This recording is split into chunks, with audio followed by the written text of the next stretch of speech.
오늘 설교를 시작하면서 이 사람이 어떤 사람인지 여러분 아시는 분인데요. 한번 맞춰보시면 좋을 것 같습니다. 이 사람은 9살 되던 해에 어머니를 잃었습니다. 또한 15살이 될 때는 집을 잃고 거리로 쫓겨나게 되고요. 또 19살이 될 때는 그동안 의지해오던 누나마저 떠나보내야 했습니다. 또한 22살에는 다니던 회사에서 해고를 당하기도 했고요. 또 24살 때는 지인과 함께 비즈니스를 운영하다가 망해버립니다. 이 일로 인해서 이후 17년 동안 빚을 갚아야 됐다고 해요. 또한 26살에 주의회 의원으로 뽑히는 기쁨도 있었지만 그것도 잠시였습니다. 28살 때는 4년간 짝사랑하던 여인이 다른 남자에게 시집가는 것을 보게 되었습니다. 30살에는 한 여자와 약혼을 하지만 그 여자마저 갑작스럽게 생명을 잃었고요. 정말 그의 실패는 끝이 없어 보였습니다. 33살에는 열등감 많은 여인과 결혼해서 날마다 싸우기 일쑤였고, 또 30대에는 하원 의원에 계속 도전했지만 실패했고, 또 40대 초에는 어린 두 아들을 연달아 떠나보내기도 했습니다. 45살이 됐을 때 부통령에 출마했지만 낙선했고, 상원 의원에도 도전했지만 번번이 낙마하고 말았습니다. 여러분 이미 눈치채셨을 수 있는데요. 이 사람이 누구냐면 55살의 나이에 미국 대통령이 됐던 아브라함 링컨입니다. 우리가 잘 알기로 이 아브라함 링컨이라는 사람은 노예 해방을 이끌고 지금도 미국 사람들에게 가장 존경받는 그런 대통령 아닙니까? 그런데 그의 성공 이면에는 수없이 많은 실패의 경험들이 있었다는 거예요. 그는 선거에서 8번 떨어졌습니다.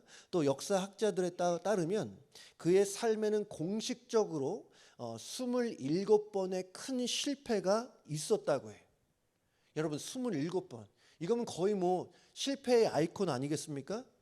근데 어떻게 그가 역사에 길이 남을 정도로 멋진 인생을 살아왔을까? 저는 이 링컨의 이 말에 근거를 찾을 수 있다고 생각을 하는데요. 그가 이런 말 했어요.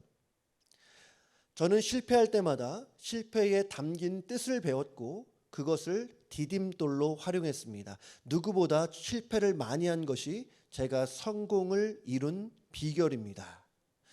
참 멋지지 않습니까? 누구보다도 실패를 많이 겪었지만 그는 실패를 낭비하지 않았어요.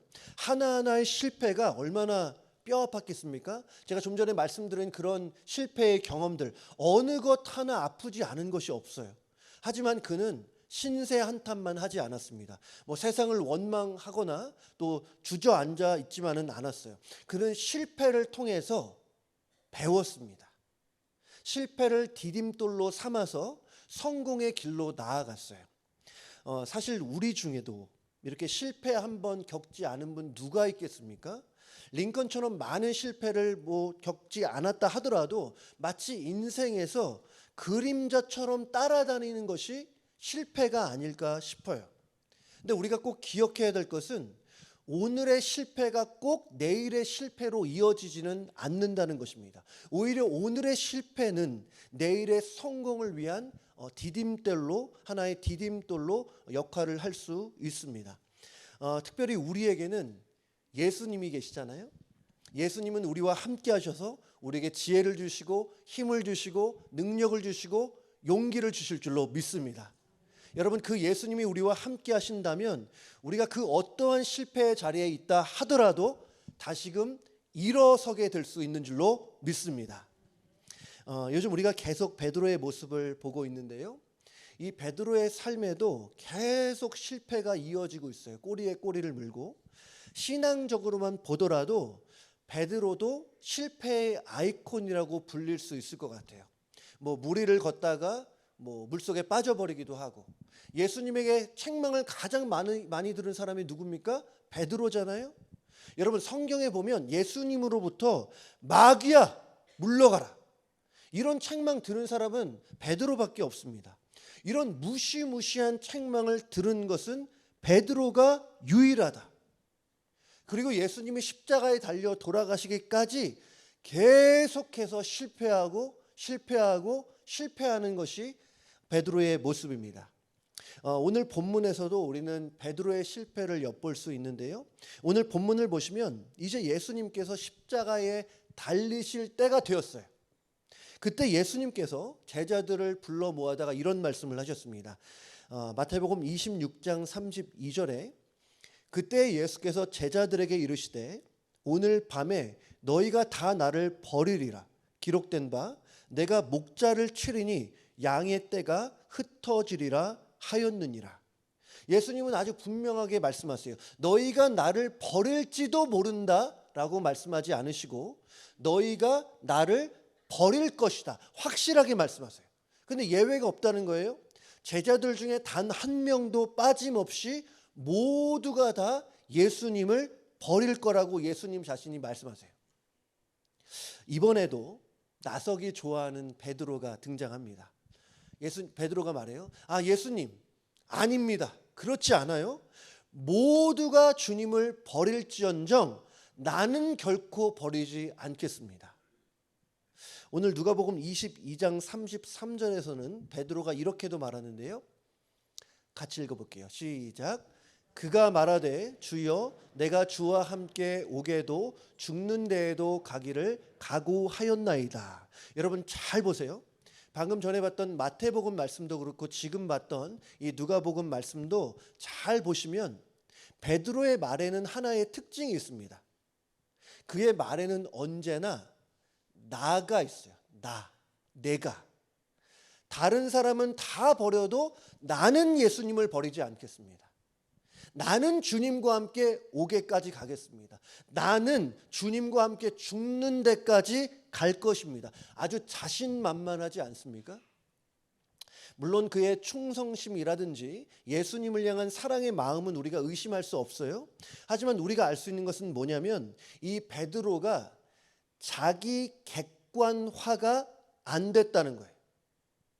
지금 자신이 영적으로 어떤 수준인지 스스로 파악이 안 돼요. 실제로는 자기의 영적 수준은 바닥에 있었지만 본인 스스로가 볼 때는 여기 위에 있어요.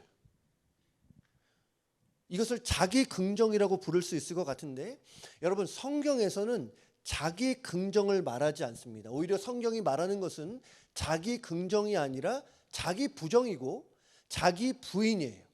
셀프 디나이얼이에요. 우리가 몇 주 전에 봤지만 예수님의 제자들에게 이런 말씀하시잖아요. 아무든지 나를 따라오려거든 자기를 부인하고 자기 십자가를 지고 나를 따를 것이니라. 자기를 긍정하면서 예수님을 따르라 이런 말씀이 아니라 자기를 부인하면서 그렇게 예수님을 따를 수 있다는 거예요. 근데 지금 베드로의 영적 상태를 보면 어떻습니까? 아직 주님을 따를 준비가 안 됐어요. 제자이긴 제자지만 예수님과 3년여를 함께 했지만 여전히 예수님을 따를 그 마음의 준비가 안 됐다. 지금 자기를 부인해야 되는데 자기 긍정만 하고 있어요. 나는 할 수 있다. 나는 남하고는 좀 다르다. 그러니까 자연스럽게 그는 무엇이든 할 수 있는 자신을 의지했고 자신을 신뢰했어요. 자기는 맘만 먹으면 무엇이든지 다 할 수 있다고 생각하니 그래서 다른 사람은 몰라도 나는 넘어지지 않을 거라고 나는 실패하는 일은 없을 거라고 말하고 있잖아요. 여러분 이 베드로의 말을 보면 그 말 자체는 진심이었어요. 거짓말이 아니었습니다. 하지만 여러분 우리의 진심이 언제나 사실이 되거나 우리의 진심이 언제나 진리는 아닙니다. 어떤 목사님이 베드로의 이 말 있잖아요. 내가 주와 함께 오게도 가고 또 죽는 데까지도 가기를 각오했다. 이것을 목사님이 어떻게 불렀냐면 연약한 인생의 헛된 큰 소리라고 아주 엘레강스하게 말씀하셨어요. 참 맞는 것 같아요. 연약한 인생의 헛된 큰 소리. 아주 정확하죠. 그리고 예수님이 베드로에게 이런 말씀을 하십니다. 34절에 이르시되 베드로야 내가 네게 말하노니 오늘 닭 울기 전에 네가 3번 나를 모른다고 부인하리라 하시니라. 예수님이 뭐라고 하세요? 네가 오늘 나를 부인할 것이다. 다음 달도 아니고 내일도 아니고 오늘 네가 나를 부인할 거래요. 그러니까 지금 베드로가 내가 예수님을 부인하지 않겠다 말하는 그 당일에 예수님을 부인하게 된다는 거예요. 여러분, 이것이 보여주는 것이 무엇입니까? 저는 이렇게 봐요. 예수님의 이 말씀을 통해서 베드로를 포함해서 사람이 얼마나 연약한 존재인지를 보여준다는 거. 사람이 결연한 의지와 정말 결심을 한다 하더라도 하루가 안 가는 경우 얼마나 많아요. 비근한 예로 어떤 자매님들을 보니까 매일 다이어트 해요. 매일 다이어트. 오늘은 내가 다이어트 하겠다 하는데 자꾸 내일부터 하겠다고. 남자들도 마찬가지예요. 저도 마찬가지고. 나는 그런 말 하는 분들 있잖아요. 나는 한번 한다고 하면 하는 사람이라고. 내가 결심을 안 해서 그렇지 난 결심만 하면 못하는 게 없다고.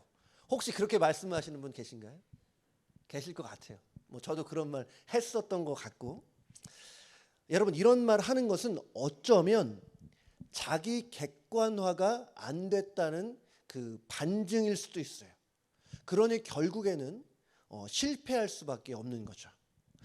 그런데 이 사건의 내막을 잘 들여다보면 이 베드로의 자신의 연약함에도 문제가 있었지만 다른 요인도 있었습니다.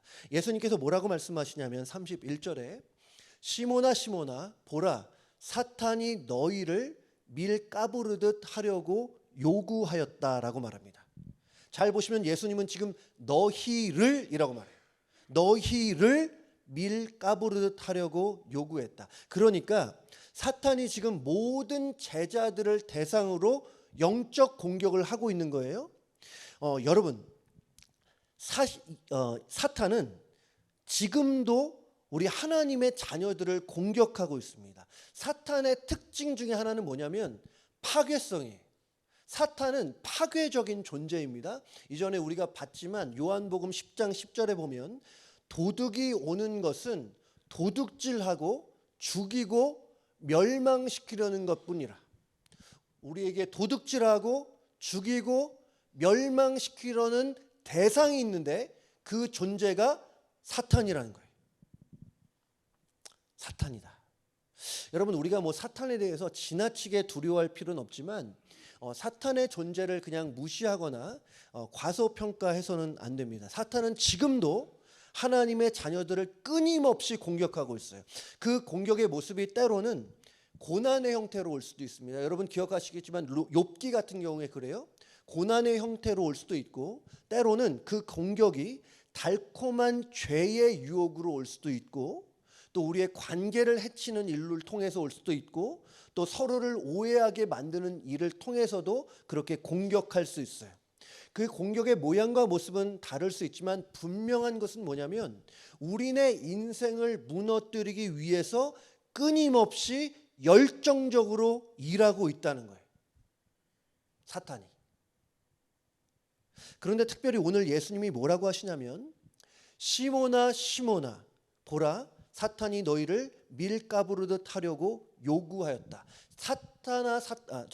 시몬아 시몬아라고 부르시는 것으로 봐서 이 공격이 특별히 모든 제자들을 대상으로 하지만 특별히 시몬 베드로를 향해 있다는 것을 알 수 있습니다.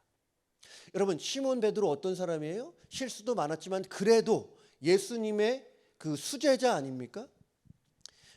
앞으로 예루살렘의 교회의 그 지도자가 될 사람이에요. 사탄은 여러분 이와 같이 특별히 리더십을 공격합니다. 사탄은 어떻게 해서든지 교회를 무너뜨리려고 하는데 교회를 무너뜨리기 위해 가장 좋고 가장 쉬운 방법은 무엇이에요? 지도자를 무너뜨리는 거예요. 사탄도 지혜가 있습니다.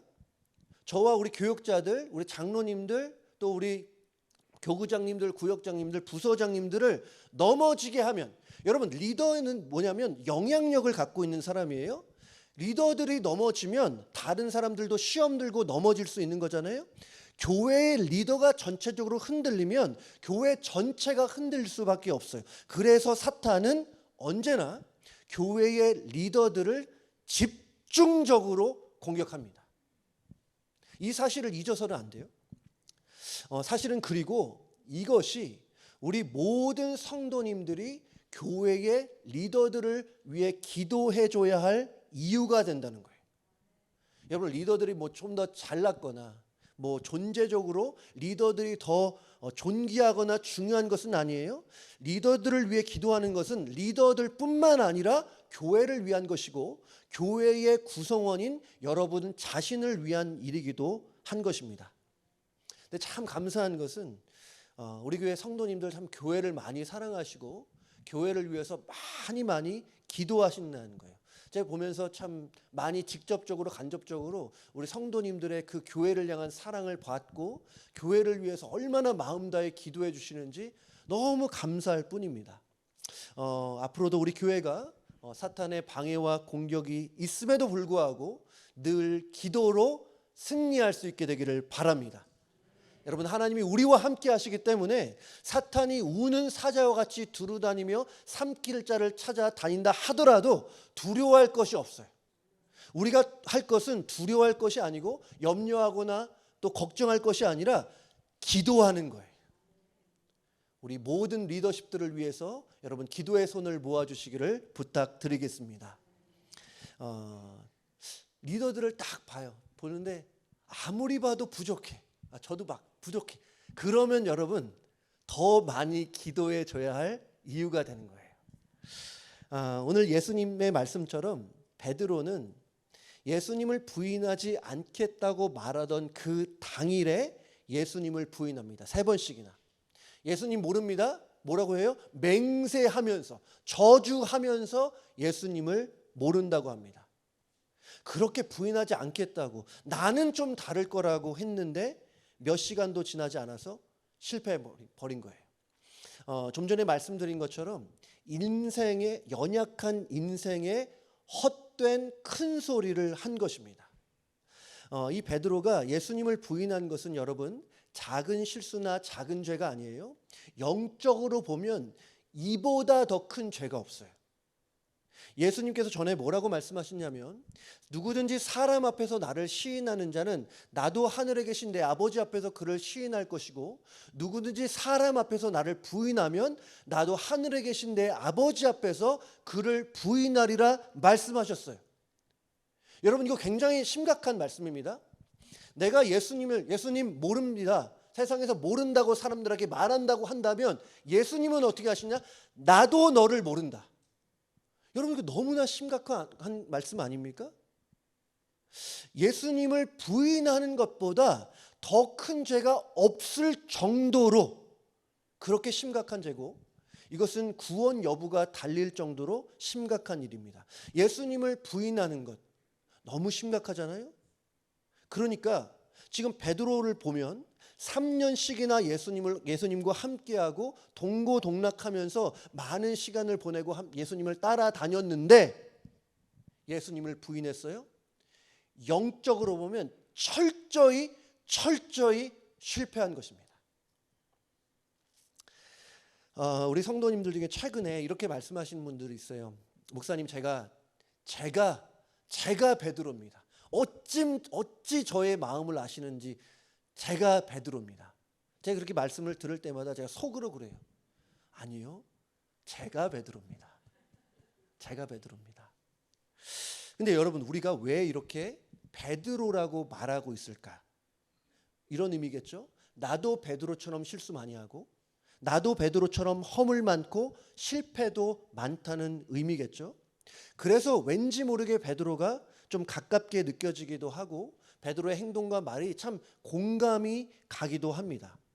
그런데 우리가 이 부분에서 꼭 기억했으면 하는 것은 우리가 베드로처럼 링컨처럼 실패를 여러 번 했다 할 수 있지만 여러분 자체가 실패자는 아니라는 거예요.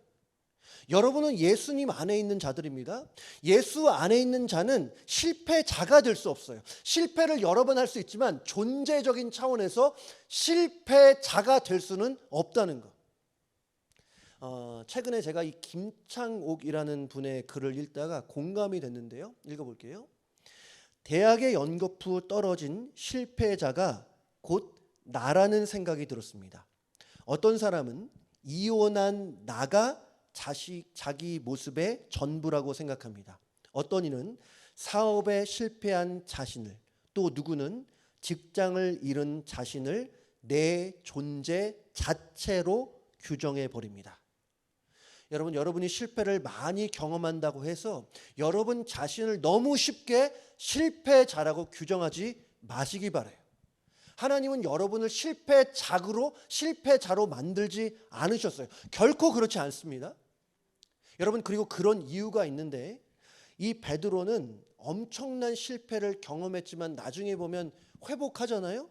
그가 나중에 교회의 기둥으로 불렸고, 말씀드렸지만 예루살렘 교회의 지도자도 됐고, 또 나중에 보겠지만 사도행전 말씀에 보면 이 베드로가 설교 한 번을 하는데 한 번 설교에 3,000명이 회개하고 돌아와요. 이거 저 같은 설교하는 사람이라든지 목사님들 같은 게 꿈꾸는 거 아니겠어요? 한 번의 설교로 수천 명이 주님 앞에 회심하고 돌아오는 거. 엄청난 역사를 몸소 경험했던 것이 베드로입니다. 근데 어떻게 이 베드로가, 이렇게 심각하게 실패했던 베드로가 완전히 변모할 수 있었을까? 이 실패와 회복의 갭이 너무나 크잖아요. 이건 거의 회복을 넘어서 놀라운 기적이라고도 부를 수 있을 것 같아요. 그렇게 된 요인은 뭐냐? 저는 베드로의 삶 속에 이것이 가장 중요했다고 생각해요. 여러분, 뭐라고 생각하십니까? 저는 오늘 말씀 보면 31절 32절에 이렇게 말하는데요. 제가 읽을게요. 시몬아 시몬아, 보라, 사탄이 너희를 밀 까부르듯 하려고 요구하였으나 그러나 내가 너를 위하여 내 믿음이 떨어지지 않기를 기도하였노니 너는 돌이킨 후에 내 형제를 굳게 하라. 제가 오늘 어쩌다가 새벽 1시에 잠이 깨서 이제 설교를 더 준비하고 있었는데 이 진리를 묵상하면서 막 그 마음이 울컥하더라고요. 얼마나 고마웠는지 몰라요. 예수님이 말씀하시는 거예요.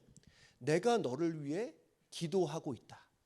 너의 믿음이 떨어지지 않기 위해서 기도하고 있다.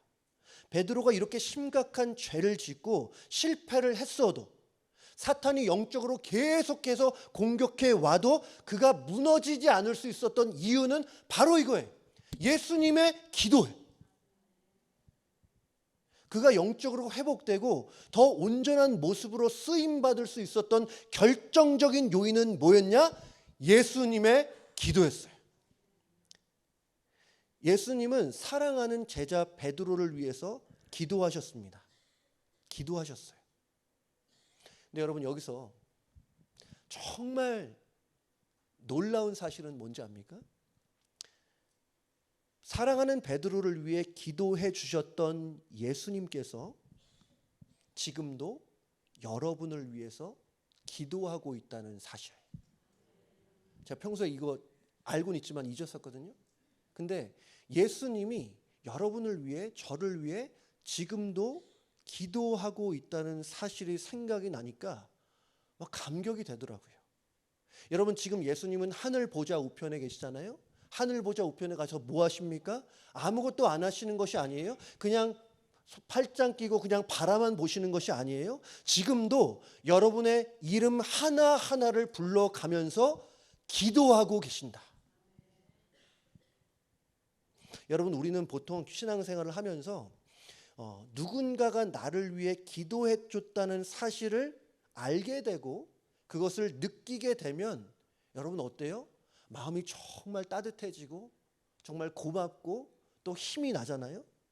그런데 어떤 사람들만이 아니라 나를 지극히 사랑하시는 예수님이 지금도 나의 이름을 불러가면서 나를 위해 기도한다는 사실, 간절함으로 기도하시는 예수님의 모습을 그려보면 너무 감격스러워요. 내가 뭐라 하고 그렇게 실패 많이 하고 실수도 많이 하고 수많은 죄들로 예수님의 마음을 아프게 한 것이 전부인데 그 예수님이 내가 뭐라고 나를 위해서 그렇게 기도하고 계시나. 저는 이 말씀을 묵상하다가 찬양이 하나 생각이 났습니다. 후렴에서 이렇게 말해요. 누군가 널 위하여 누군가 기도하네. 내가 홀로 외로워서 마음이 무너질 때 누군가 널 위해 기도하네. 좀 더 보여주세요. 제가 이전까지는 저기서 말하는 누군가가 누군가, 이전에는 그냥 어렴풋하게 그렇게 생각했어요. 나를 사랑하는 배우자, 부모님, 친구들, 그 사람들이 어디에선가, 교회 식구들 중에 누군가가 나를 위해서 기도하네 라고 생각을 했었습니다. 제가 이 작사를 하신 분의 의도를 정확히는 모르지만 제가 이번에 이 누군가가 무엇보다도 예수님이 아닌가라는 생각을 해봤어요. 왜냐하면 1절 그 찬양 가사에 이렇게 말합니다. 당신이 지쳐서 기도할 수 없고 눈물이 빗물처럼 흘러내릴 때 주님은 아시네. 당신의 약함을 사랑으로 돌봐주시네. 그러면서 누군가 널 위하여 누군가 기도하네라는 가사가 나오는 거예요. 여러분이 잠시 실패의 자리에 있다 하더라도 여러분이 다시금 일어날 수 있고 실패를 극복할 수 있는 이유는 예수님이 계시기 때문이다. 여러분을 위해서 지금도 눈물 쏟으시며 간절하게 기도하시는 예수님이 계시기 때문이에요. 그래서 혹시 요즘에 좀 어려운 일을 만나셨든 마음에 낙심하는 일을 만나셨다면 여러분 힘내시기 바랍니다. 힘내시기 바라요. 우리의 기도에도 능력이 있지만 우리 주님이 기도하면 능력이 나타날 줄로 믿습니다. 우리 예수님이 기도하면 여러분 기도 응답은 그냥 개런티 아니겠어요? 개런티? 예수님이 베드로를 위해 기도하시는 내용을 다시 한번 보려고 하는데 32절 말씀에 그러나 내가 너를 위하여 내 믿음이 떨어지지 않기를 기도하였노니 보세요. 너는 돌이킨 후에 내 형제를 굳게 하라. 여러분 예수님의 이 기도는 응답된 줄로 믿습니다. 예수님은 이 베드로의 믿음이 떨어지지 않기를 기도했고 그래서 베드로가 놀랍게 회복될 수 있었던 거예요. 또 말씀하시기를 너는 돌이킨 후에 내 형제를 굳게 하라고 했어요. 말씀 보여주세요. 영어로 보면 strengthen your brothers라고 그래요. strengthen your brothers. 이게 어떻게 응답이 됐나? 하나의 예만 좀 살펴보기를 원합니다. 이 베드로가 편지를 쓰는데 베드로전서 5장 13절에 이렇게 말해요. 택하심을 함께 받은 바벨론에 있는 교회가 너에게 문안하고 내 아들 마가도 그리하느니라. 지금 베드로가 이 마가를 향해서 나의 영적인 아들이라고 했어요. 근데 이 마가가 누구냐면 우리가 잘 아는 이 마가복음의 저자이기도 하지만 베드로처럼 이전에 큰 실패를 경험했던 사람이기도 합니다. 이전에 이 마가는 사도 바울 그리고 바나바와 함께 1차 전도 여행을 갔다가 중간에 예루살렘으로 돌아가 버렸어요.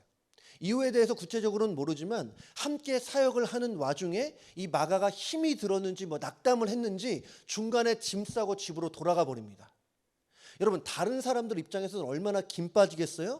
함께 힘을 모아야 하는데 그리고 시간이 지나서 이제 2차 전도 여행을 준비하는 과정에서 이 바울과 바나바가 아주 심하게 다투게 되는데 이 다툼의 이유는 뭐였냐? 누구였냐?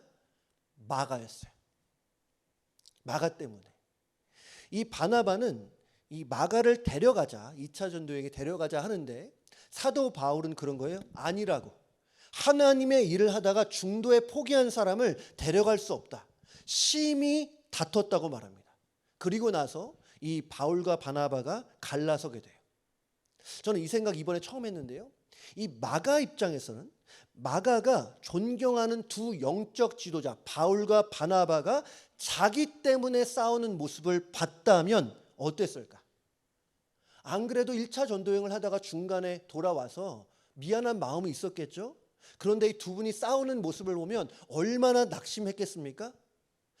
내가 중도에 정말 포기만 하지 않았으면 이런 일이 없었을 텐데 이런 생각이 들지 않았을까요? 이런 과정으로 인해서 아마 마가는 실패의 쓴 잔을 제대로 마셨을 것이라고 우리가 유추할 수 있습니다. 그런데 그런 마가가 그렇게 실패했던 마가가 나중에 이 마가복음을 쓰게 되는데요. 여러분 사복음이 있잖아요. 마태, 마가, 누가, 요한복음 중에 가장 먼저 쓰여진 복음서가 마가복음입니다. 그리고 이 마가복음의 별명이 하나 있어요. 뭐냐면 베드로 복음이라는 거예요. 베드로 복음. 이 베드로는 마가와 오랜 시간을 함께 하면서 마가를 위로해주고 세워주고 굳건하게 했음을 우리가 알 수 있어요. 마가가 어떻게 예수님 얘기를 그렇게 자세하게 쓸 수 있었을까? 베드로를 통해서 들었던 거죠. 여러분 베드로가 이런 일을 할 수 있었던 것은, 이렇게 위로하고 세워주는 일을 할 수 있었던 이유는 뭘까요? 먼저는 베드로 자신이 실패를 경험했기 때문이고, 두 번째 무엇보다 예수님의 기도 덕분입니다. 여러분 베드로는 예수님을 부인했던 자예요. 3번이나 부인했어요. 신앙적으로 보면 이보다 더 큰 실패는 없어요. 하지만 그가 실패를 극복하고 놀랍게 회복된 것은 예수님의 기도 덕분이었습니다. 여러분의 삶에 실패의 경험이 있었든 지금 그런 과정에 있든 여러분 낙심하지 마시기 바랍니다. 나를 실패자라고 그렇게 쉽게 규정하지 마시기 바라요. 예수님이 여러분을 위해서 지금도 기도하고 계십니다. 여러분 그렇기 때문에 예수님은 우리를 위해서 기도한다는 그 사실이 있기 때문에 우리는 실패를 낭비하지 않을 수 있어요.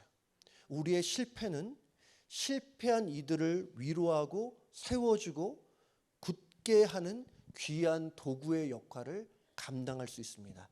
여러분 그렇잖아요. 실패를 아는 사람만이 실패한 자들을 더 잘 도와줄 수 있잖아요. 저는 우리 모든 성도님들이 정말 이번 한 주만큼은, 저도 많이 잊었던 진리인데 이번 한 주만큼은 여러분 자신을 위해 기도하시는 예수님을 머릿속에 계속해서 떠올리시기를 주님의 이름으로 축복합니다.